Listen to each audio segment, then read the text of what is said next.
kuna shida ya maji, na this message ni vizuri hata iende kwa national government.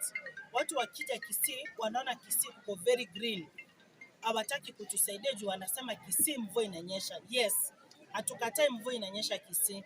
Shida iko Kisii, hatuna water storage. Kila mtu anahitaji tanks. People need piped water. Ile naona mpaka huko Central, mimi nilisoma Nyeri, wako na piped water. Hatuna piped water. Sasa serikali imetutenga sana. Wanataka sisi mvua inanyesha, wanafikiria hiyo mvua inanyesha kila siku tuko na maji. Mvua ikiisha kunyesha hivi, wamama wanachukua 20 liters wanaenda mtoni kuchota maji. Watoto wanachukua 20 liters, 10 liters, 5 liters wanaenda kuleta maji yenye wanatumia. Kwa hivyo hizo ndio shida zenye nikitembea around kama mama county watu wananiambia. Naambiwa kila siku watoe blue gum, ni watu wamekataa, lakini nafurahia president alisema sasa tutakuja mashinani kufanya sensitization, watu wapewe replacement ya ile miti watapanda. Hiyo program iko na nilisikia nikiwa kule bunge. Ni watu wetu tu wamekataa kukata blue gum, wapande zile miti ambazo hazimalizi maji.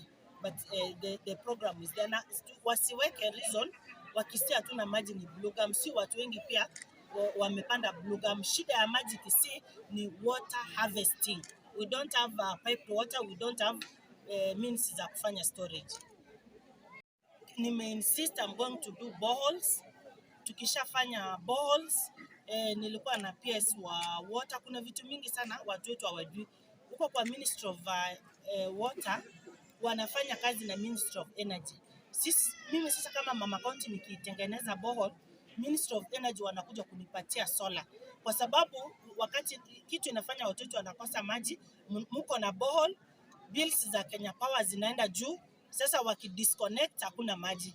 But if hii partnership na PS wa energy kikuwa affected, solar hakuna vile watu watakosa kupata maji. So those things zitafanya at least, even if we give 10 communities, at least tutakuwa tumesaidia kushinda all of us hatuna maji.